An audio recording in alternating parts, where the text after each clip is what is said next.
കേരളത്തിൽ അത് വരുമ്പോ എങ്ങനെയായിരിക്കുമെന്നറിയുമോ? അയ്യപ്പന്റെ നടയിലേക്ക് പോകുമ്പോ വാവര വിളിക്കാൻ പറ്റില്ല. അതിൽ പിടിക്കുന്നതിന്റെ പിടുത്തം നമുക്കറിയാം. പക്ഷെ പ്രതിരോധിക്കാൻ നമുക്ക് പറ്റും.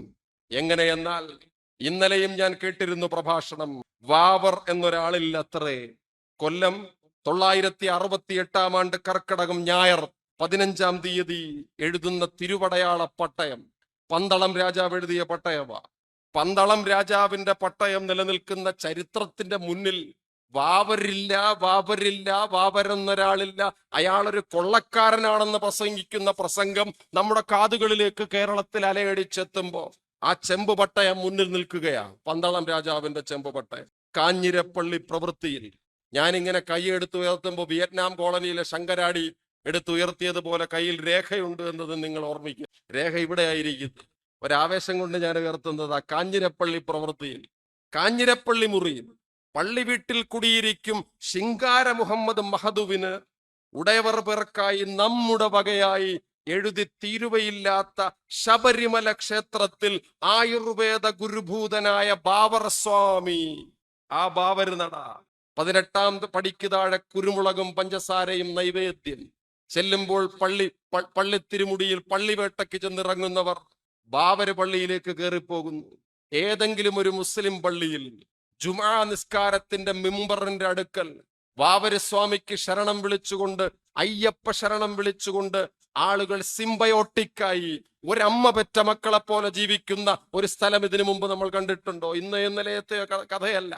400 നൂറ്റാണ്ടുകളെങ്കിലും പഴക്കമുള്ള ഒരു ചരിത്രത്തിന്റെ മുറ്റത്ത് വന്നിട്ട് ചരിത്രത്തെ നിഷേധിക്കുന്ന ഈ പ്രക്രിയ നാം ഇനി കാണാനിരിക്കുന്ന എത്രയോ വലിയ നാടകങ്ങളുടെ തുടക്കമാണെന്നുള്ളത് നമ്മൾ മനസ്സിലാക്കിക്കൊണ്ടിരിക്കണം. മതനിരപേക്ഷതയും ജനാധിപത്യത്തിന്റെ വലതുപക്ഷവൽക്കരണവും എന്ന നാം ഇപ്പോൾ ചർച്ച ചെയ്തുകൊണ്ടിരിക്കുന്ന ഈ വിഷയം സ്വർഗത്തെക്കാൾ നരകത്തിൽ നിന്ന് ആരംഭിക്കുന്നതാണ് നല്ലത് എന്നാണ് ഞാൻ വിചാരിക്കുന്നത്.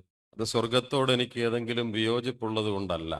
സ്വർഗം കേൾക്കാൻ വളരെ രസകരമായ ഒരു പ്രയോഗമാണെങ്കിലും പ്രിയപ്പെട്ട KENന്റെ ഒരു പുസ്തകത്തിന്റെ ശീർഷകം നമ്മളെ ഓർമ്മിപ്പിക്കുന്നത് പോലെ ശ്മശാനങ്ങൾക്ക് സ്മാരകങ്ങളോട് പറയാൻ കഴിയാത്ത ചില കാര്യങ്ങളുണ്ട്.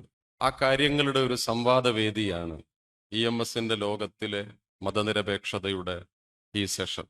ഇവിടെ പ്രിയപ്പെട്ടവർ അവതരിപ്പിച്ച ആശയങ്ങളുടെ തുടർച്ച നിലയിലോ ചില കാര്യങ്ങളെ സംബന്ധിച്ചിട്ടുള്ള എൻ്റെ വ്യക്തിപരമായ ആലോചനകൾ എന്ന മട്ടിലോ ഉള്ള ഒരു വർത്തമാനം വളരെ വേഗത്തിൽ നടത്തി ഞാൻ എൻ്റെ ഉത്തരവാദിത്വത്തിൽ നിന്നൊഴിഞ്ഞ് കസേരയിലേക്ക് മടങ്ങിപ്പോകാമെന്ന് ആദ്യമേ അറിയിക്കുകയാണ്. നരകം എന്ന പ്രയോഗം ഇന്നലെയും നമ്മൾ കേട്ടു. നമ്മൾ നരകത്തിൽ പോകേണ്ടവരാണ് എന്നാണ് ഒരാൾ ഇന്നലെ മൊഴിഞ്ഞത്. ഈ നരകസങ്കല്പത്തെക്കുറിച്ച് 19ാം നൂറ്റാണ്ടിന്റെ മധ്യത്തിൽ എഴുതപ്പെട്ട ഒരു കവിതയാണ്. ആദ്യം ഏലംകുളത്തും പിന്നീട് തിരൂരിലും പഠിച്ച് ലോകത്തോളം വളർന്ന സഖാവ് EMSനെ ജനങ്ങളുടെ നേതാവാക്കി മാറ്റിയത് എന്ന് നമുക്ക് ധൈര്യത്തോടെ പറയാം. The hellish vapors rise and fill the brain till I go mad and mad. Heart is utterly changed. See this sword. നിങ്ങൾ എൻ്റെ കയ്യിലിരിക്കുന്ന ഈ വാള് കണ്ടോ? ഈ വാള് എനിക്ക് തന്നത് ആരാണെന്നറിയുമോ? The Prince of Darkness sold it to me. ഇരുട്ടിന്റെ രാജകുമാരൻ എനിക്ക് നൽകിയ വാളാണിത്. ആകയാൽ നാരകത്തിന്റെ തീ, നരകത്തിന്റെ നീരാവി എൻ്റെ തലച്ചോറുകളിൽ പൊന്തട്ടെ പൊന്തട്ടെ എന്ന ഈ കവിത എഴുതിയത് മറ്റാരുമല്ല, EMSന്റെയും നമ്മുടെയുമെല്ലാം കുലഗുരുവായ സഖാവ് കാറൽ മാർക്സ് അദ്ദേഹത്തിന്റെ കോളേജ് പഠനകാലത്ത് എഴുതിയ ഒരു കവിതയാണ് ഞാനിവിടെ ഉദ്ധരിച്ചത്. ആ കവിതയിലെ വാളിനെ ഏറ്റെടുത്തതാര് എന്ന് പോഞ്ഞിക്കര റാഫി അദ്ദേഹത്തിന്റെ ഒരു പുസ്തകത്തിൽ എഴുതിയത് വെച്ചിട്ടാണ് ഞാൻ ഈ കവിതയുടെ പിന്നാലെ ഒരു സഞ്ചാരം നടത്തുന്നത്. പോഞ്ഞിക്കര റാഫി എമ്മാവൂസിലേക്കുള്ള യാത്ര എന്ന ബൈബിളിലെ ഒരു സന്ദർഭത്തെ മുൻനിർത്തിയുള്ള പഠന പുസ്തകത്തിൽ ഈ കവിത ഉദ്ധരിച്ചിട്ടുണ്ട്. ആ വാൾ ഏറ്റെടുക്കാൻ ഏലംകുളത്ത് നിന്ന് ആദ്യം തിരൂരിലേക്ക് വന്നു EMSന്റെ ഉന്നത വിദ്യാഭ്യാസത്തിന്റെ ആദ്യ ഘട്ടം ആരംഭിക്കുന്നത് തിരൂരിലാണെന്നാണ് ഞാൻ മനസ്സിലാക്കിയിട്ടുള്ള കാര്യം. ഒരു വേദ പാഠശാലയിൽ വീടിനുള്ളിലിരുന്ന് പഠനം ആരംഭിച്ച EMS തിരൂരിലെത്തുമ്പോഴാണ് ആദ്യമായി ഇന്ത്യൻ നാഷണൽ കോൺഗ്രസിനെ കുറിച്ചും ബാലഗംഗാധര തിലകനെ കുറിച്ചുമൊക്കെ കേൾക്കുന്നതെന്ന് ഞാൻ മനസ്സിലാക്കുന്നു. ആ യാത്ര എന്റെ കയ്യിലെ ഈ വാള് കണ്ടോ, അത് ഇരുട്ടിന്റെ രാജകുമാരൻ എനിക്ക് നൽകിയതാണ് എന്ന് ഇന്നോളമുള്ള സകല വിപ്ലവകാരികളും സകല പ്രവാചകന്മാരും ഏറ്റെടുത്ത മുദ്രാവാക്യത്തെ ഏറ്റെടുക്കാൻ സഖാവ് EMSനെ പ്രേരിപ്പിച്ചു. അതിന്റെ പരീക്ഷണശാലകൾ മാത്രമായിരിക്കണം ഉണ്ണി നമ്പൂതിരിയിലെ രചനകളും. അതിലാദ്യത്തേത് ഒരു ചെറുകഥയാണല്ലോ. പിന്നീട് അദ്ദേഹം അടുക്കളയിൽ നിന്ന് അരങ്ങത്തേക്കെന്ന നാടകത്തിന്റെ പിന്നണിയിലും മുന്നണിയിലും ഒരുപോലെ പ്രവർത്തിച്ചുകൊണ്ട് നാടക വിജയത്തിന് ശേഷം VT ഭട്ടതിരിപ്പാടിനെ ചേർത്ത് പിടിച്ചുകൊണ്ട് മുന്നോട്ട് നടത്തിയ കുതിപ്പും. അങ്ങനെ ആലോചിക്കുമ്പോൾ കുഞ്ചു കുട്ടിക്കാലം മുതൽ മരിച്ചു വെണ്ണീറാകുന്നതുവരെയും അതിനുശേഷവും വിപ്ലവകാരിയാണ് എന്ന് പ്രഖ്യാപിക്കുന്ന ഒരാലോചനയുടെ ജനസഞ്ചയത്തോടാണ് ഞാൻ തിരൂരിലിരുന്ന് സംസാരിക്കുന്നത് എന്നത് എൻ്റെ രക്തത്തിൽ ആ വാളിനെ ഒന്ന് തൊടുന്നതിൻ്റെ രുചി തരുന്നുണ്ട്. ആദ്യഘട്ടത്തിൽ വേദം പഠിക്കാൻ പുലർച്ചെ മുത്തശ്ശിയോടൊപ്പം കുളത്തിലേക്ക് പോയ തണുപ്പിനെ കുറിച്ച് EMS എഴുതിയിട്ടുണ്ട്. എന്തൊരു തണുപ്പാണിത്! ഉറങ്ങാൻ ആഗ്രഹിക്കുന്ന സമയത്ത് കുളത്തിൽ മുക്കുന്ന വേദം. ആ പഠിച്ച വേദത്തിൽ ഒന്നുമില്ല, ഞങ്ങൾ കാണാപ്പാഠം മാത്രമേ പഠിച്ചിട്ടുള്ളൂ എന്നതിന്റെ രേഖ ഇപ്പോൾ ഈ ഹാളിന്റെ പുറത്തും വേദങ്ങളുടെ നാട് എന്ന പേരിൽ EMSന്റെ പുസ്തകമായി നമുക്ക് വായിക്കാൻ പറ്റും. ഈ തന്ത്രികൾക്കും മന്ത്രവാദികൾക്കും കാണാപ്പാഠമല്ലാതെ ഒന്നും അറിയില്ല എന്ന് കുട്ടിക്കാലത്തു തന്നെ തിരിച്ചറിഞ്ഞ EM യോഗക്ഷേമ സഭയിലൂടെ കൊളുത്തിവിട്ട തീ 937 ജീവൽ സാഹിത്യ പ്രസ്ഥാനത്തിന്റെ ഉദയമായി തീരുന്നത് നാം കാണുന്നു. 37 അദ്ദേഹം എഴുതിയ ലേഖനമാണ് കേരളത്തിൽ ഫാസിസത്തിനെതിരെ പുരോഗമന സാഹിത്യ പ്രസ്ഥാനത്തെ മുന്നോട്ട് നയിച്ച ആധികാരികമായ രേഖ. ആ രേഖയെയാണ് പിന്നീട് വികസിപ്പിച്ചു വിടർത്തി ഇതളുകൾ തുറന്ന് നാം പെരുമ്പാവൂർ രേഖയായി പുക്കാസ നടപ്പിൽ വരുത്തിയ രേഖയെന്ന് നമുക്ക് എല്ലാവർക്കും അറിയാം. 37 EMന്റെ ആ രേഖയ്ക്ക് ശേഷം അദ്ദേഹം 40 പെരിന്തൽമണ്ണയിൽ വെച്ച് തന്നെ പ്രഖ്യാപിക്കുന്നുണ്ടല്ലോ, ഖിലാഫത്ത് ഒരു താക്കീതായിരുന്നു.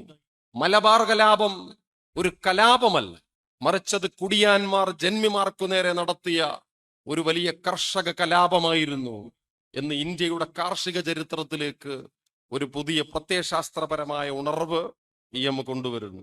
എന്ന് പറഞ്ഞാൽ EMന്റെ ജീവിതത്തെ നാം ഓരോ 10 വർഷത്തെ ഘടകമായി വെട്ടിമുറിച്ചാലും ആ 10 വർഷവും ഓരോരോ ഘട്ടങ്ങളായി നമ്മൾ കാണേണ്ടി വരും. ആ 40 കഴിയുമ്പോൾ കേരളത്തിന്റെ ആദ്യത്തെ മുഖ്യമന്ത്രിയായി സഖാവ് EMS മാറുന്നു. EMS മുഖ്യമന്ത്രിയായത് കാണാനുള്ള അവസരം എനിക്കുണ്ടായിട്ടില്ല. കാരണം EM മുഖ്യമന്ത്രിയായി പിന്നെ ഒരു 50 കൊല്ലം കഴിഞ്ഞിട്ടാണ് ഞാനൊക്കെ ജനിക്കുന്നത്. പക്ഷെ EM മുഖ്യമന്ത്രിയായപ്പോ കമ്പവല കൊണ്ട് മുതുകത്ത് അടിയേറ്റു വാങ്ങിയ ഒരു മത്സ്യത്തൊഴിലാളിയെ ഞാൻ കണ്ടിട്ടുണ്ട്. അദ്ദേഹത്തിന്റെ പേര് അന്തോണിയപ്പൻ എന്നാണ്. അന്തോണിയപ്പനെ ഞാൻ പരിചയപ്പെടുന്നതിന്റെ ഒരു ചരിത്രം പറയാൻ ഇവിടെ സമയമില്ല.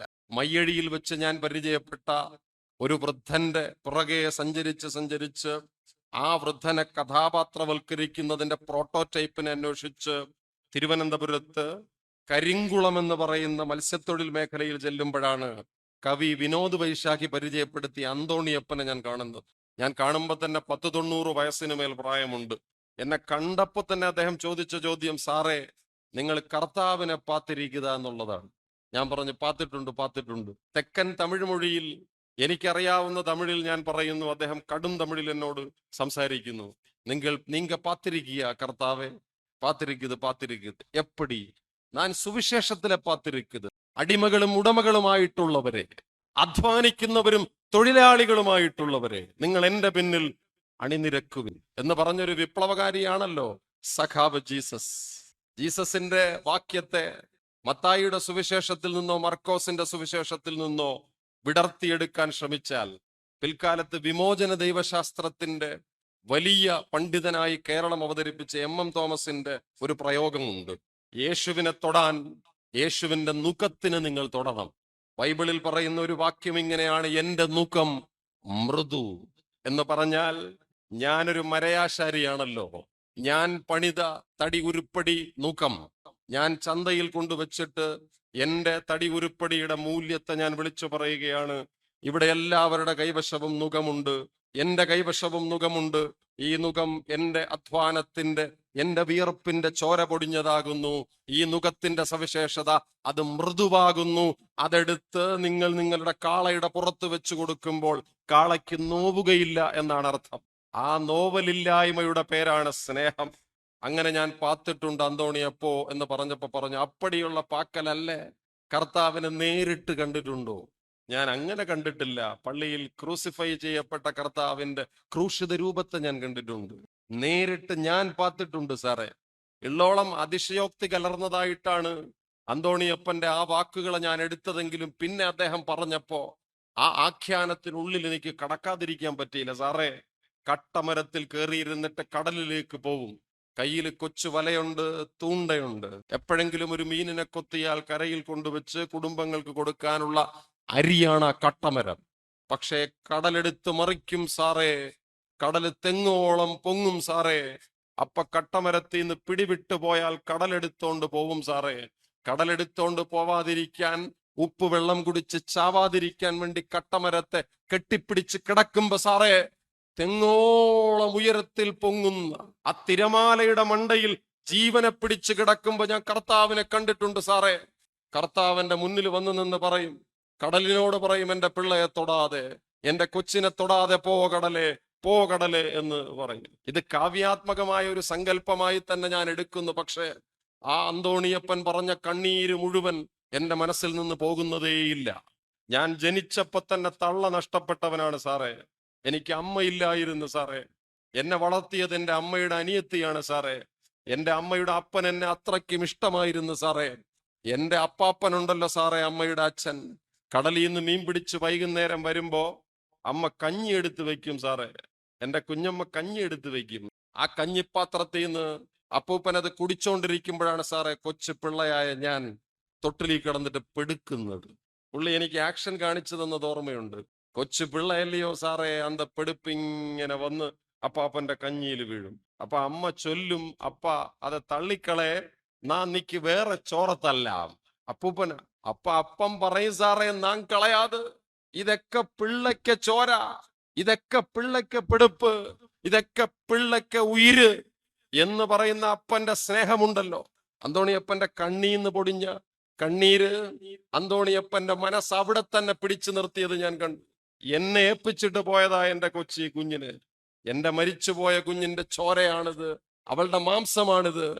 അതിന്റെ മൂത്രം എനിക്ക് അശുദ്ധമല്ല എന്ന് പറയുന്ന അപ്പാപ്പന്റെ സ്നേഹത്തെക്കുറിച്ച് പറഞ്ഞിട്ട് അദ്ദേഹം പറഞ്ഞു, ഞാൻ ഈ അന്തോണിയപ്പൻ ഒരിക്കൽ കട്ടമരത്തിൽ നിന്നിറങ്ങി കടലിൽ നിന്ന് പുറത്തു വരുമ്പോ കേട്ടു, സഖാവി CMS കേരളത്തിന്റെ മുഖ്യമന്ത്രിയായി തീർന്നിരിക്കുന്നു.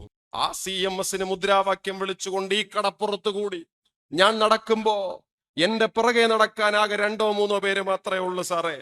ആ നീയമ്മിന് മുദ്രാവാക്യം വിളിച്ചതിന്റെ പേരിൽ, ഈ കൊടിയെക്കുറിച്ച് പറഞ്ഞതിന്റെ പേരിൽ, ഇരുട്ട വെളുക്കോളം കമ്പ വലയ്ക്ക് അടികൊണ്ടതിന്റെ മുതുക് നിങ്ങൾക്ക് കാണണോ സാറേ?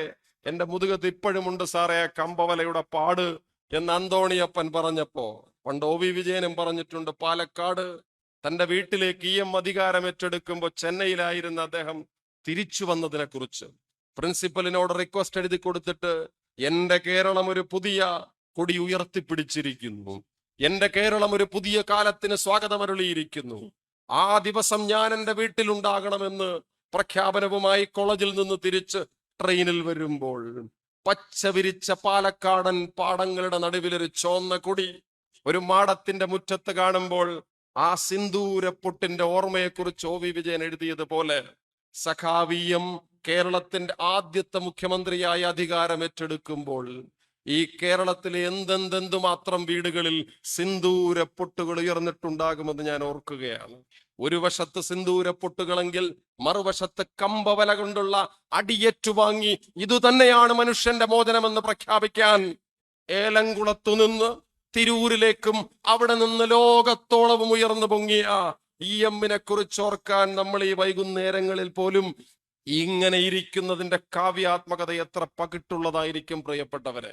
സഖാവി EM-ഉം P. ഗോവിന്ദപിള്ളയും കൂടെ ചേർന്നെഴുതിയ പുസ്തകമാണല്ലോ ഗ്രാംഷിയൻ വിചാര വിപ്ലവം. അത് കോളേജിൽ പഠിക്കുന്ന കാലത്ത് വായിച്ച ഓർമ്മ എനിക്കുണ്ട്. പിൽക്കാലത്ത് ഇതേ സഖാവ് അന്തോണിയോ ഗ്രാംഷിയുടെ പ്രിസൺ നോട്ട്ബുക്സ് എഡിറ്റ് ചെയ്ത UK-യിലെ ജോസഫ് ബട്ടീജയുമായി മെയിലിലൂടെയും ഫോണിലൂടെയും സംഭാഷണങ്ങൾ നടത്തിക്കൊണ്ടിരിക്കുന്നതിന്റെ തുടക്കത്തിൽ ഞാൻ എൻ്റെ മനസ്സിന്റെ മുഴുവൻ ആഹ്ലാദവും പുറത്തെടുത്തിട്ട് ബട്ടീജയോട് പറഞ്ഞ വാക്കുകൾ വെറുതെ ഓർത്തു പോവുകയാണ്. കോംറേഡ്, ഞാൻ കേരളത്തിൽ നിന്നാണ്, സഖാവ് EMSന്റെ നാട്ടിൽ നിന്നാണ്. ഗ്രാംഷിക്ക് ഞങ്ങൾക്ക് ഒരുപാട് വായനക്കാരുണ്ട്. ഗ്രാംഷിയുടെ പ്രിസൺ നോട്ട്ബുക്സ്, ഗ്രാംഷിയുടെ പ്രിസൺ നോട്ട്ബുക്സ്, ഗ്രാംഷിയുടെ മുസ്തിക്ക ദ്വീപിൽ കിടന്ന് അദ്ദേഹം അനുഭവിച്ച മുസോളിനിക്കെതിരെ അദ്ദേഹം നടത്തിയ സമരങ്ങൾ, ഈ സമരങ്ങളുടെ എല്ലാം ഉജ്ജ്വലമായ അധ്യായങ്ങൾ ഞങ്ങളുടെ ചുണ്ടിലുണ്ട്. ജോസഫ് ബട്ടീജ എന്ന് പറയുമ്പോൾ അദ്ദേഹം പറഞ്ഞ ഒരു കാര്യം എനിക്കറിയാം. EMSന്റെ കേരളത്തെ എനിക്കറിയാം. കേരളത്തിലെ കമ്മ്യൂണിസ്റ്റ് റവല്യൂഷനെ കുറിച്ച് എനിക്കറിയാം. നിങ്ങളുടെ നാട്ടിൽ അന്തോണിയോ ഗ്രാംഷിയുടെ ചെയറുകൾ ഉണ്ടെന്നറിയുന്നതിൽ ഞാൻ സന്തോഷിക്കുന്നു. നിങ്ങൾക്ക് ഇന്റർനാഷണൽ ഗ്രാംഷി ചെയറിലേക്ക് സ്വാഗതം, സ്വാഗതം, സ്വാഗതം എന്ന് ബട്ടീജയുടെ ആ വാക്യം സ്വീകരിക്കുമ്പോ സഖാവിയം തന്റെ കാലത്തും പൊരുതിക്കൊണ്ടിരുന്ന ആ ദിവസങ്ങളെ കുറിച്ച് ഞാൻ ഓർക്കുകയാണ്. 1980-കൾ മുതൽ അടിയന്തരാവസ്ഥയ്ക്ക് ശേഷം EM തന്റെ പ്രതിവാരക്കുറിപ്പുകൾ ആരംഭിക്കുമ്പോൾ ദേശാഭിമാനിയിൽ അദ്ദേഹം എഴുതിയ പ്രതിവാരക്കുറിപ്പുകൾ വായിച്ച് വളർന്ന ഒരു മനുഷ്യൻ എന്നുള്ള നിലയിൽ ഞാൻ ഓർക്കുകയാണ്. ബാബറി മസ്ജിദിന്റെ വിഷയം മെല്ലെ പൊന്തി വരുന്നതിനെ കുറിച്ച്, ഗോൾവാൾക്കറുടെ പോയറ്റിക്സ് ഇന്ത്യയിൽ പടർന്നു പന്തലിക്കുന്നതിനെ കുറിച്ച്, രാമാനന്ദ സാഗറിന്റെ സീരിയൽ എങ്ങനെയാണ് നമുക്കറിയാത്ത ഒരു ശ്രീരാമനെ ഇന്ത്യയുടെ സാംസ്കാരിക അന്തരീക്ഷത്തിലേക്ക് കൊണ്ടുവരുന്നു എന്നുള്ളതിനെ കുറിച്ച്, എങ്ങനെയാണ് നവഫാസിസം നമ്മുടെ ചോറ്റുപാത്രത്തിലേക്ക് നാം അറിയാതെ ഇടജന്തുക്കൾ പോലെ പാറി വരുന്നതിനെ കുറിച്ച്, കാളിയനെ കുറിച്ച്, കാളിന്തിയെ കുറിച്ച്, N മോഹനന്റെ നോവലിനെ കുറിച്ച്, MT വാസുദേവൻ നായരുടെ നിർമാല്യത്തെ കുറിച്ച് വരെ കാവ്യാത്മകമായ പൊട്ടിത്തെറിക്കുന്ന ഭാഷയിൽ ഓർമ്മിപ്പിച്ചുകൊണ്ടിരുന്ന സഖാവ് EMS നമ്മളെ പഠിപ്പിച്ച പാഠത്തിന്റെ പേരാണ് വലതുപക്ഷവൽക്കരണത്തിനെതിരെ ഞാൻ ജാഗ്രതയോടുകൂടിയിരിക്കും. ഞാൻ എന്റെ വർത്തമാനത്തെ വളരെ പെട്ടെന്ന് തന്നെ ചുരുക്കാം. സംഘാടകര് ഈ സമയത്തിന്റെ ഒരു പ്രശ്നം എനിക്കുമുണ്ട്, നമുക്ക് വളരെ പെട്ടെന്ന് അവസാനിപ്പിക്കാം. I am sorry, but I don't want to be an emperor. I don't want to rule or conquer anyone. ഒരു നീണ്ട പ്രസംഗത്തിലെ ആദ്യ വാക്യങ്ങളാണ്. മഹാത്മാഗാന്ധി ഒരിക്കൽ കാണരുതെന്ന് ആഗ്രഹിച്ച ഒരു മനുഷ്യന്റെ പ്രസംഗമാണത്. അയാൾ ഒരു കോമാളിയല്ലേ? അയാൾ തിരശീലയിൽ കോമാളിത്തം കാണിക്കുന്നയാളല്ലേ? അയാളെ എനിക്ക് കാണേണ്ടതില്ല എന്ന് പറഞ്ഞ പിന്നീട് ഗാന്ധി കാത്തിരുന്നു കണ്ട നമ്മുടെ എല്ലാം ചാർലി ചാപ്ലിന്റെ പ്രഭാഷണമാണ്. ചാപ്ലിൻ ഹിറ്റ്ലറുടെ ചെകിട്ടത്തേക്ക് കൊടുത്ത അടിയാണ് ഈ റെട്ടറിക്, ഈ വാക്യങ്ങൾ. ഞാൻ നിങ്ങളോട് മാപ്പ് ചോദിക്കുന്നു. എന്റെ ആഗ്രഹം ഒരു ചക്രവർത്തിയായി തീരാനല്ല, കണ്ണീരിനുമേൽ കണ്ണീരുകൾ ഒഴുക്കാനല്ല, ആരുടെയും പുഞ്ചിരികൾ അസ്തമിപ്പിക്കാനല്ല, ആരുടെയും ജീവനെ വെട്ടിമുറിച്ച് കഷണങ്ങളാക്കി രാഷ്ട്രങ്ങൾക്കുമേലിരിക്കാനല്ല, ചോരകൾ പൊടിച്ച് പുറത്തേക്കിട്ടിട്ട് ഈ ചോര ആര്യൻ ബ്ലഡ് ആണോ എന്നാലോചിക്കാൻ വേണ്ടിയിട്ടല്ല. എന്റെ രാഷ്ട്രീയം സ്നേഹത്തിന്റെ രാഷ്ട്രീയമാണെന്ന് ചാർലി ചാപ്ലിൻ ദ ഡിക്റ്റേറ്ററിൽ പ്രസംഗിച്ച പ്രസംഗം നമ്മൾ ഓർക്കുന്നുണ്ടല്ലോ. ആ പ്രസംഗത്തിന്റെ ഒരടര് നാം നമ്മുടെ ഈ വേദികളിലേക്കും തിരിച്ചു കൊണ്ടുവരണം. ഒരിക്കലും നാം ചിരിക്കാൻ മറന്നു പോകുന്നവരായി തീരാൻ പാടില്ല. നാം ഉറക്കെ ചിരിക്കുന്നവരായിരിക്കണം. അങ്ങനെ ചിരിക്കുന്ന മനുഷ്യനാണ് EMS. ആ ചിരിക്ക് ഒരു പ്രതിരോധത്തിന്റെ സന്നാഹമുണ്ട്. അതെവിടെ നിന്നെടുത്തെന്ന് വെച്ചാൽ, വളരെ പണ്ട് ഇറ്റാലിയൻ മുസോളിനി അപ്പുറത്തും ഹിറ്റ്ലർ ഇപ്പുറത്തും നാസിസവും ഫാസിസവും ലോകത്തെ ഞെരുക്കിക്കൊണ്ടിരുന്നപ്പോൾ, ഒരു ഘട്ടത്തിൽ ഇവർ രാഷ്ട്രത്തെ തന്നെ പിടിച്ചെടുക്കുമോ ലോകത്തെ പിടിച്ചെടുക്കുമോ എന്ന് ലോകം ഭയന്നുകൊണ്ടിരുന്നപ്പോൾ, സാക്ഷാൽ ടാഗോറിനെ ഇറ്റലിയിലേക്ക് ക്ഷണിച്ചു കൊണ്ടുവന്ന് ഇയാൾ ലോകത്തിന്റെ വിമോചകനാണെന്ന് മുസോളിനിയെ കുറിച്ച് പത്രക്കുറിപ്പിറക്കിയ തന്ത്രപരമായ ഫാസിസത്തിന്റെ ഫാക്ടറികൾ വീടുകൾക്ക് പുറത്തു വന്ന് മുട്ടി വിളിക്കുന്ന കാലത്ത് ഒരു കൊച്ചു പെൺകുട്ടി ആ എതിരെ എഴുതിയ പുസ്തകവും നമുക്ക് പുറത്ത് വായിക്കാൻ പറ്റും. ആൻ ഫ്രാങ്കിന്റെ പുസ്തകം. ആ ഫാസിസ്റ്റ് പോലീസിന്റെ പാത്തി, തോക്ക്, വെടിയുണ്ടകൾ ആദ്യം എന്റെ അമ്മയെ കൊല്ലുമോ അതോ എന്റെ അപ്പനെ കൊല്ലുമോ, അതല്ല എന്നെ കൊല്ലുമോ എന്നവൾ ഭയപ്പെടുന്നത് ആ പുസ്തകത്തിൽ നമുക്ക് കാണാം. ഞങ്ങളെ ഈ വീട് തകർത്തു കളഞ്ഞു. ഞങ്ങളുടെ നെറ്റിയിലും സ്കൂളിലും സൈക്കിളിലും വീട്ടിലും ചാർത്തിയിരിക്കുന്ന മുദ്രകൾ നോക്കി പിടിച്ചു വന്നിട്ട് നിങ്ങൾ യഹൂദർ, നിങ്ങളുടെ രക്തം ആര്യ രക്തമല്ല എന്ന് പറഞ്ഞ് ഞങ്ങളെ ഓഷ്വിറ്റ്സിലേക്ക് കൊണ്ടുപോകുന്ന സന്ദർഭത്തെ ഓർത്തിട്ട് ഞാൻ വല്ലാതെ ഞടുങ്ങുന്നുണ്ട്. ഞാൻ വീടിന്റെ താഴത്തേക്ക് ഒളിച്ചു പോകുന്നുണ്ട്. അവൾ അവിടെ പറയുന്ന ഒരു വാക്യം, ഒരു നല്ല ചിരി കണ്ടിട്ട് ഞാൻ എത്ര നാളായി, ഒന്നുറക്കെ ചിരിക്കാമോ? ഒരു നല്ല ചിരിക്ക് 10 വലേറിയൻ ഗുളികകളെക്കാൾ ശക്തിയുണ്ട് കേട്ടോ. 10 വലേറിയൻ ഗുളികകൾ എന്ന് പറഞ്ഞാൽ ഈ നാസി ജർമ്മനിയെ ഭയപ്പെട്ട് വിഷാദ രോഗത്തിനടിമയായ ഞാൻ എത്രയോ കാലമായി ഒന്ന് നന്നായി ചിരിച്ചിട്ട്. ആകയാൽ പ്രിയപ്പെട്ടവരെ, നിങ്ങൾക്കൊന്നുറക്കെ ചിരിക്കാൻ കഴിയുമോ? ഈ ഇന്ത്യ മഹാരാജ്യത്തിലെ വർഗീയവാദികൾ നമ്മുടെ ചിരികളെ പിടിച്ചെടുക്കാൻ വരുന്നതിന്റെ ചിത്രമാണ് നാം ബാബു ബജ്റംഗിയിലൂടെ കണ്ടത്. ഗുജറാത്ത് കലാപത്തിന്റെ മധ്യത്തിൽ ബാബു ബജ്റംഗി ഉറക്കെ പറഞ്ഞ കാര്യം, 25,000 പേരെ തട്ടണമോ? കാട്ടിത്തരൂ, ഞാൻ അവരെ കളയാം. തെഹൽക്കയുടെ സ്പെഷ്യൽ എഡിഷനിൽ ഫസ്റ്റ് ഇന്റർവ്യൂ ബാബു ബജ്റംഗിയുടേതാണ്. ബജ്റംഗി പറയും, ഓരോ കൊല നടത്തി കഴിയുമ്പോഴും എന്റെ തലയുണ്ടല്ലോ മഹാറാണ പ്രതാപിന്റെ സിംഹാസനത്തിൽ ഇരിക്കുന്നത് പോലെ വിജൃംഭിച്ചു എന്ന് പറയുന്ന രാഷ്ട്രീയമാണ് ഫാസിസത്തിന്റെ രാഷ്ട്രീയം. അത് നമ്മുടെ വീട്ടുമുറ്റത്തേക്കും മെല്ലെ എത്തിക്കൊണ്ടിരിക്കുകയാണ്. കേരളത്തിലേക്ക് അത് വരില്ല എന്ന് നമ്മൾ ഒരു കാലത്ത് വിചാരിച്ചിരുന്നുവെങ്കിൽ അനിൽ മാഷ പറഞ്ഞതുപോലെ നമ്മുടെ വീടിന്റെ മുറ്റത്തേക്ക് ആ സാധനം വന്നുകൊണ്ടിരിക്കുകയാണ്. വരുമ്പോ ഗണേഷ് മാഷ് ഓർമ്മിപ്പിച്ചല്ലോ, ഗാസയിൽ നിന്ന് നമ്മുടെ മണ്ണിലേക്കുള്ള ദൂരം അകലമല്ല. ഞാൻ ഗാസയെ കുറിച്ച് പറയാൻ ഉപയോഗിക്കുന്ന ഏറ്റവും പ്രധാനപ്പെട്ട പ്രതീകം, ഞാൻ നീട്ടി സംസാരിക്കുന്നില്ല, ചുരുക്കാം. ഏറ്റവും പ്രധാനപ്പെട്ട പ്രതീകം നജ്വ കവാർഫാറയുടെ പ്രതീകമാണ്. നജ്വ കവാർഫാറ ശുദ്ധ ഫലസ്തീനിയാണ്. ഫലസ്തീനിൽ ജനിച്ച് ജെറുസലേമിൽ വളർന്ന് കർത്താവ് ജനിച്ച കാലിത്തൊഴുത്തിന്റെ അടുക്കൽ വളർന്ന് കർത്താവിന്റെ അമ്മയുടെ പേരിലുള്ള ആവേ മരിയ പള്ളിയിലെ മണിമുഴക്കങ്ങൾ കേട്ട് വളർന്ന നജ്വ കവാർഫാറ പറയുന്ന ഒരു കാര്യമുണ്ട്. ഈ ഇസ്രയേലികൾ വരുന്നതിന് മുൻപ് 919 ബാൽഫർ ഉടമ്പടിയിലൂടെ ഞങ്ങളുടെ രാഷ്ട്രം ഈ സാമ്രാജ്യത്വവാദികൾക്ക് എഴുതി കൊടുക്കുന്നതിന് മുമ്പ് ഞങ്ങൾ മുസ്ലിമീങ്ങളും ക്രിസ്ത്യാനികളും യഹൂദരും സർവ്വ മനുഷ്യരും ഒരമ്മ പെറ്റ മക്കളെ പോലെ ജീവിക്കുന്നവരായിരുന്നു. നോക്കൂ, ഇപ്പോൾ ഞങ്ങൾക്ക് വൈകുന്നേരങ്ങളിൽ ഞങ്ങളുടെ ആപ്രിക്കോട്ട് മരങ്ങൾക്കടിയിൽ ഇരിക്കാൻ പറ്റുന്നില്ല. കേരളത്തിൽ അത് വരുമ്പോ എങ്ങനെയായിരിക്കുമെന്നറിയുമോ? അയ്യപ്പന്റെ നടയിലേക്ക് പോകുമ്പോ വാവര വിളിക്കാൻ പറ്റില്ല. അതിൽ പിടിക്കുന്നതിന്റെ പിടുത്തം നമുക്കറിയാം, പക്ഷെ പ്രതിരോധിക്കാൻ നമുക്ക് പറ്റും. എങ്ങനെയെന്നാൽ ഇന്നലെയും ഞാൻ കേട്ടിരുന്നു പ്രഭാഷണം, വാവർ എന്നൊരാളില്ലത്രേ. കൊല്ലം 968 ആണ്ട് കർക്കടകം ഞായർ 15-ാം തീയതി എഴുതുന്ന തിരുവടയാള പട്ടയം പന്തളം രാജാവ് എഴുതിയ പട്ടയമാ. പന്തളം രാജാവിന്റെ പട്ടയം നിലനിൽക്കുന്ന ചരിത്രത്തിന്റെ മുന്നിൽ വാവരില്ല, വാവരെന്നൊരാളില്ല, അയാളൊരു കൊള്ളക്കാരനാണെന്ന് പ്രസംഗിക്കുന്ന പ്രസംഗം നമ്മുടെ കാതുകളിലേക്ക് കേരളത്തിൽ അലയടിച്ചെത്തുമ്പോ ആ ചെമ്പ് പട്ടയം മുന്നിൽ നിൽക്കുകയാണ്. പന്തളം രാജാവിന്റെ ചെമ്പ് പട്ടയം കാഞ്ഞിരപ്പള്ളി പ്രവൃത്തിയിൽ ഞാനിങ്ങനെ കൈയെടുത്ത് ഉയർത്തുമ്പോൾ വിയറ്റ്നാം കോളനിയിലെ ശങ്കരാടി എടുത്തുയർത്തിയതുപോലെ കയ്യിൽ രേഖയുണ്ട് എന്നത് നിങ്ങൾ ഓർമ്മിക്കുക. രേഖ ഇവിടെ ആയിരിക്കുന്നു. ഒരാവേശം കൊണ്ട് ഞാൻ ഉയർത്തുന്നത് ആ കാഞ്ഞിരപ്പള്ളി പ്രവൃത്തിയിൽ, കാഞ്ഞിരപ്പള്ളി മുറിയിൽ പള്ളി വീട്ടിൽ കുടിയിരിക്കും ശിങ്കാര മുഹമ്മദ് മഹദുവിന് ഉടയവർ പേർക്കായി നമ്മുടെ വകയായി എഴുതി തീരുവയില്ലാത്ത ശബരിമല ക്ഷേത്രത്തിൽ ആയുർവേദ ഗുരുഭൂതനായ ബാവർ സ്വാമി, ആ ബാവർ നട 18-ാം പടിക്ക് താഴെ കുരുമുളകും പഞ്ചസാരയും നൈവേദ്യം ചെല്ലുമ്പോൾ പള്ളിത്തിരുമുടിയിൽ പള്ളിവേട്ടയ്ക്ക് ചെന്നിറങ്ങുന്നവർ ബാവര് പള്ളിയിലേക്ക് കയറിപ്പോകുന്നു. ഏതെങ്കിലും ഒരു മുസ്ലിം പള്ളിയിൽ ജുമാ നിസ്കാരത്തിന്റെ മിമ്പറിന്റെ അടുക്കൽ വാവര് സ്വാമിക്ക് ശരണം വിളിച്ചുകൊണ്ട്, അയ്യപ്പ ശരണം വിളിച്ചുകൊണ്ട് ആളുകൾ സിംബയോട്ടിക്കായി ഒരമ്മ പെറ്റ മക്കളെ പോലെ ജീവിക്കുന്ന ഒരു സ്ഥലം ഇതിനു മുമ്പ് നമ്മൾ കണ്ടിട്ടുണ്ടോ? ഇന്നലത്തെ കഥയല്ല. 400 നൂറ്റാണ്ടുകളെങ്കിലും പഴക്കമുള്ള ഒരു ചരിത്രത്തിന്റെ മുറ്റത്ത് വന്നിട്ട് ചരിത്രത്തെ നിഷേധിക്കുന്ന ഈ പ്രക്രിയ നാം ഇനി കാണാനിരിക്കുന്ന എത്രയോ വലിയ നാടകങ്ങളുടെ തുടക്കമാണെന്നുള്ളത് നമ്മൾ മനസ്സിലാക്കിക്കൊണ്ടിരിക്കണം. അപ്പൊ ഇന്നലെ ബഹുമാനപ്പെട്ട CM പറഞ്ഞല്ലോ, ഭഗവത്ഗീതയെ മുൻനിർത്തിക്കൊണ്ട് ഭക്തന്മാർ എങ്ങനെയുള്ളവരായിരിക്കണമെന്ന് ഭഗവത്ഗീതയിൽ പറഞ്ഞിട്ടുണ്ട്. ആ ഡിബേറ്റ് ഇപ്പോഴും തീർന്നിട്ടില്ല.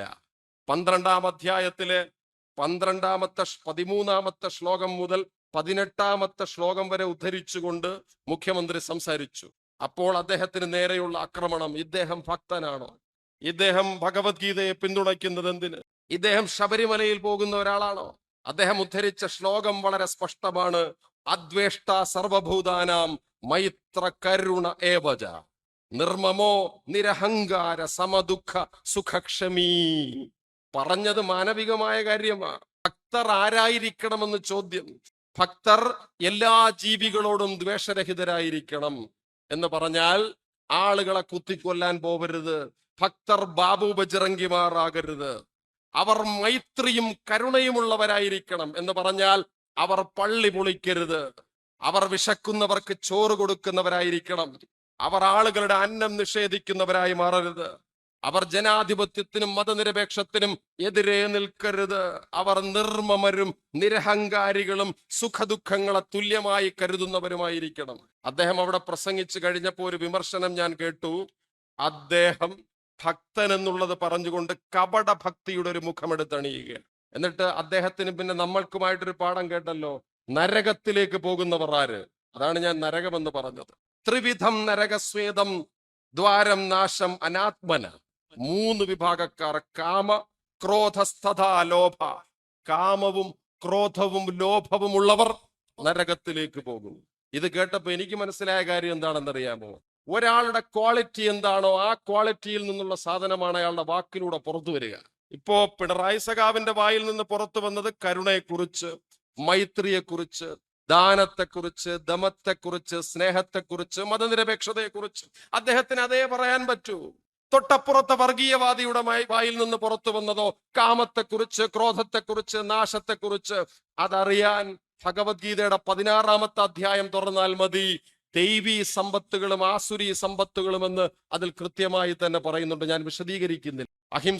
അഭയം സത്വ സംശുദ്ധി, ജ്ഞാനയോഗ വ്യവസ്ഥിതി, ദാനം ദമം യജ്ഞ സ്വാധ്യായസ്തവ ആർജവം, അഹിംസ സത്യമക്രോധ ത്യാഗ ശാന്തിർ അപൈശൂനം.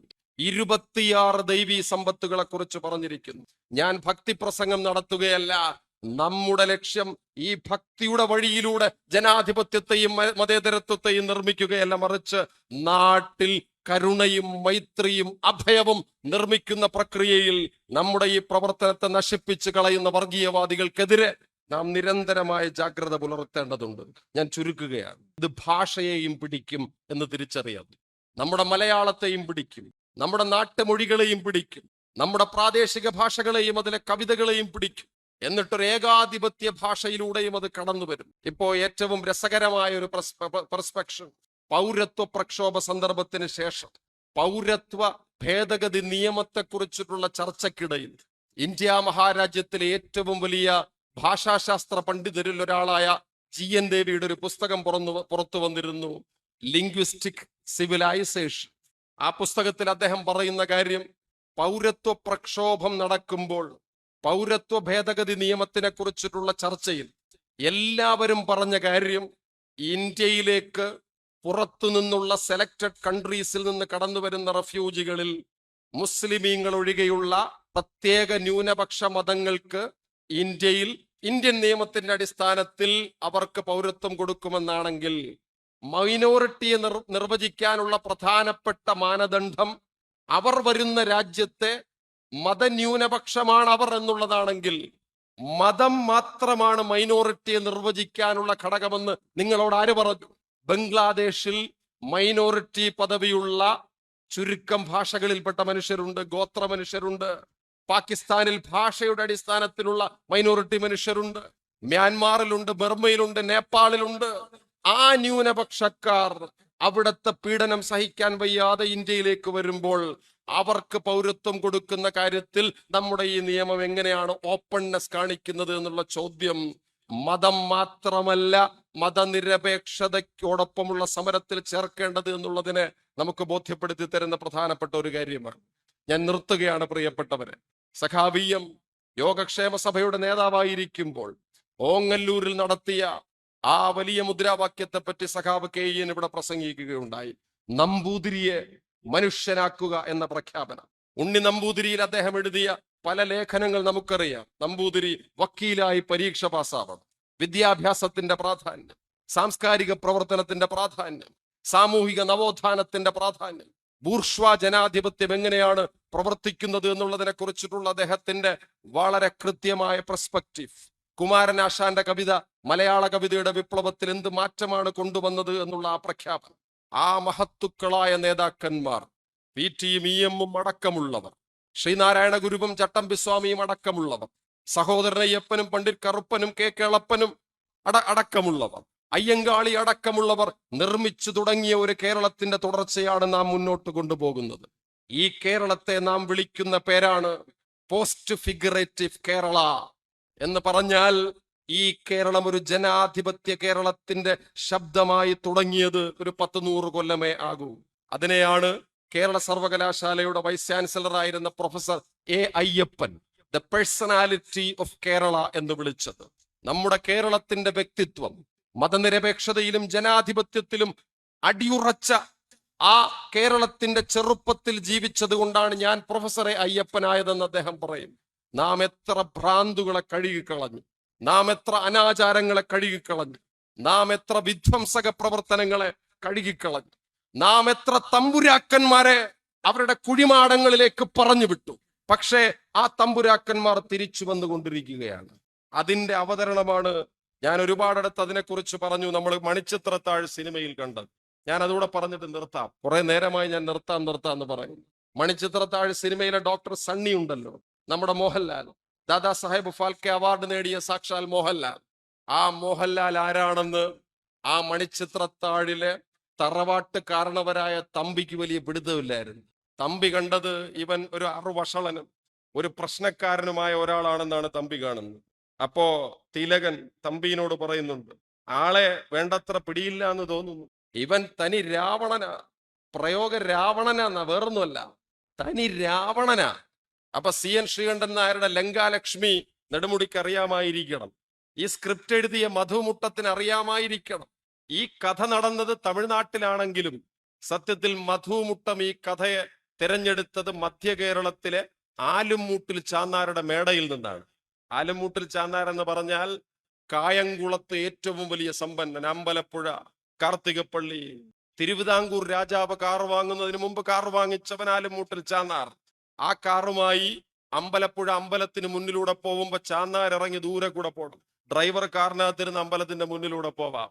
അത്രയും ജാതി നിഷേധത്തിന്റെ കാലത്തും കാറ് വാങ്ങിയ ആലുംമൂട്ടിൽ ചാന്നാർ ആദ്യം ശ്രീനാരായണ ഗുരുവിനെ വീട്ടിൽ കയറ്റാതിരിക്കുകയും രണ്ടാമത് ഗുരുവിനെ സ്വീകരിച്ചു കൊണ്ടുവന്ന് മാപ്പ് പറഞ്ഞ് ഗുരു പറഞ്ഞ നവോത്ഥാന പ്രവർത്തനങ്ങൾ അനുസരിക്കുകയും ചെയ്ത ആലുംമൂട്ടിൽ ചാന്നാർ. ആ ചാന്നാരാണ് മണിച്ചിത്രത്താഴിലെ കാരണവരെന്ന് മധുമുട്ടം പറയാതെ പറഞ്ഞിട്ടുണ്ട്. അവിടത്തെ മാടമ്പള്ളിയിലെ ഭ്രാന്ത് ചികിത്സിക്കാനാണ് ഡോക്ടർ സണ്ണി വരുന്നത്. പക്ഷേ സണ്ണി ആരെന്ന് തമ്പിക്ക് അറിഞ്ഞൂടാ. അപ്പോ തിലകൻ പറയും, തനി രാവണനാ, 10 തലയായവൻ. ഇവന്റെ പ്രൊഫസർ സാക്ഷാൽ ബ്രാഡ്ലി സാഹിബ് പണ്ട് അമേരിക്കയിൽ ഒരു പ്രബന്ധം അവതരിപ്പിക്കാൻ എന്നെ വിളിച്ചിരുന്നു. ഇതെല്ലാം വൈജ്ഞാനിക കേരളത്തിൽ അടിവരയിട്ട് പഠിക്കേണ്ട കാര്യം. ബ്രാഡ്ലി സാഹിബ് ആരാ? ബ്രാഡ്ലി, അമേരിക്കയിൽ ഇങ്ങനെ ഒരു സാഹിബ് ഉണ്ട്. ബ്രാഡ്ലി മനഃശാസ്ത്രജ്ഞനാണ്. വേണമെങ്കിൽ ഞാൻ പറയും, ഈ ബ്രാഡ്ലി സാഹിബ് ലോകപ്രശസ്ത മനഃശാസ്ത്രജ്ഞനായ കോൾ ഗുസ്താഫ് യുങ്ങിന്റെ ശിഷ്യനാണെന്ന് പറയും. ഫ്രോയിഡിനെ തിരുത്തിയ യുങ്, സാമൂഹിക അബോധ മനസ്സിനകത്ത് കയറി നമ്മുടെ മനഃശാസ്ത്രത്തെ പഠിച്ച യുങ്. ആ യുങ് ഒരിക്കൽ മെക്സിക്കോയിലൂടെ പോകുമ്പോ അവിടുത്തെ പ്യൂബ്ലോ വംശജരുടെ ഒരു മൂപ്പനെ കാണുകയുണ്ടായി. ആ മൂപ്പനോട് സംസാരിക്കുമ്പോൾ യുങ്ങിനോട് ഈ മൂപ്പൻ പറഞ്ഞു, മിസ്റ്റർ യുങ്, എനിക്ക് ഈ വെള്ളക്കാരന്മാരെ ഇഷ്ടമല്ല, അവന്മാരെല്ലാം തെമ്മാടികളും മുറിഞ്ഞ മൂക്കുള്ളവന്മാരും കുതന്ത്രശാലികളും, ദേ ആർ റെസ്ലെസ്. അപ്പൊ യുങ് ചോദിച്ചു, അവരെ ഇഷ്ടമല്ലേ? ഇഷ്ടമല്ല.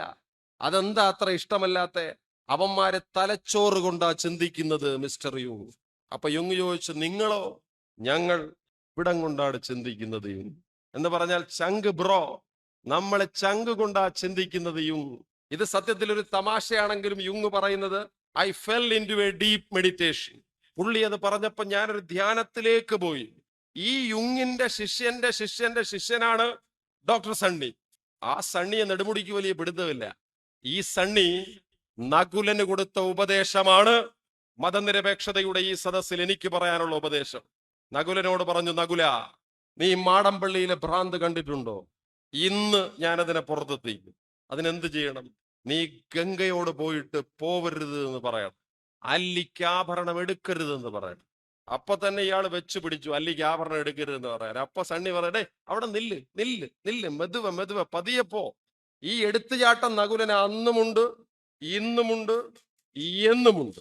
നകുലന് അന്നും അങ്ങനെ തന്നെ, ഇന്നും അങ്ങനെ തന്നെ, എന്നും അങ്ങനെ തന്നെ. കാരണം നകുലന് യുങ്ങിനെ കുറിച്ചൊന്നും അറിഞ്ഞൂടാ, തലച്ചോറ് ചങ്ക് ഒന്നും അറിഞ്ഞൂടാ, EMS കുറിച്ച് അറിഞ്ഞൂടാ, കേരള നവോത്ഥാനത്തെ കുറിച്ച് അറിഞ്ഞൂടാ, ആലുമൂട്ടിൽ ചാന്നാനെ കുറിച്ച് അറിഞ്ഞൂടാ, ശ്രീനാരായണ ഗുരുവിനെ കുറിച്ച് അറിഞ്ഞൂടാ, കസീദത്തിൽ ബുർദയെ കുറിച്ച് അറിഞ്ഞൂടാ, അധ്യാത്മരാമായണത്തെ കുറിച്ച് അറിഞ്ഞൂടാ, എന്തിന് വൈലോപ്പള്ളി ശ്രീധരമേനോനെ കുറിച്ചും അറിഞ്ഞൂടാ. അതുകൊണ്ട് അദ്ദേഹം ഇടക്കിടയ്ക്ക് ചോദിക്കും, ആരാ എന്താ? അപ്പൊ സണ്ണി പറഞ്ഞു, നീക്ക്, നീ ഗംഗേനോട് പോയി പറയണം പോവരുത്. അപ്പൊ ഭ്രാന്ത് പുറത്തിയാട്. കണ്ടില്ലേ ഭ്രാന്ത്? ഈ ഭ്രാന്താണ് വർഗീയത, അത് പുറത്തിയാടും. അപ്പൊ നീ അതിനെ ചികിത്സിക്കണം. അപ്പൊ അണ്ണ മരുന്നുണ്ടാ? അതിന് പ്രത്യേകിച്ച് മരുന്നൊന്നും വേണ്ട, ഗുളിക വേണ്ട, സിറിഞ്ച് വേണ്ട, തോക്ക് വേണ്ട, തൃശൂലം വേണ്ട, ഏടി, പടക്കം, പൊട്ടാസ്, പീരങ്കി ഒന്നും വേണ്ട. പിന്നെയോ ചങ്ക്. നീ പോ മോനെ ദിനേശ, ഞാൻ പറഞ്ഞു തരാം. നകുലൻ അവിടെ ചെന്നു. ഗംഗ എവിടെ പോകുന്നു? അല്ലിക്ക് ആഭരണം എടുക്കാൻ. അല്ലിക്ക് ആഭരണം എടുക്കാൻ പോകണ്ടേ? അല്ലിക്ക് ആഭരണം എടുക്കാൻ പോകണ്ട. അതെന്താ പോയാല്? പോകണ്ടെന്ന് പറഞ്ഞില്ലേ? വിടമാട്ടെ, നീ എന്നെ വിടമാട്ടെ. ഈ പോയിന്റ് നമ്മൾ പ്രത്യേകം മനസ്സിലാക്കിക്കൊണ്ടിരിക്കണം. ഈ പോയിന്റിലാണ് ഈ വർഗീയതയുടെ വട്ട് പുറത്തിയാടുന്നത്.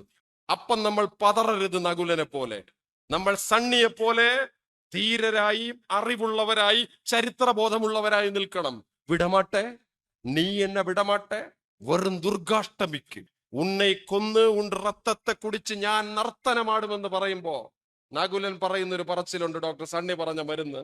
നീ അവളെ ഉള്ളിലെ സകല സ്നേഹവും എടുത്ത് വിളിക്കണം. ഗംഗേ, ഈ സണ്ണി അത് പറഞ്ഞു കൊടുത്തില്ലായിരുന്നെങ്കിൽ സഖാവേ, നകുലൻ അത് പറഞ്ഞില്ലായിരുന്നെങ്കിൽ സഖാവേ, അവൾ എടുത്തു പൊക്കി ആ കട്ടിലിന്റെ പട്ടിയിൽ അടിച്ചു പൊളിച്ച് അപ്പൊ തന്നെ അവൾ നകുലനെ കൊന്ന് ആ സിനിമ അവിടെ തീർന്ന്. പക്ഷെ സിനിമ അവിടെ തീരുന്നില്ല. ഇവൻ സ്നേഹത്തോടെ ഒന്ന് വിളിച്ചപ്പോൾ ഗംഗയുടെ ഭ്രാന്ത് ഇറങ്ങിപ്പോയി.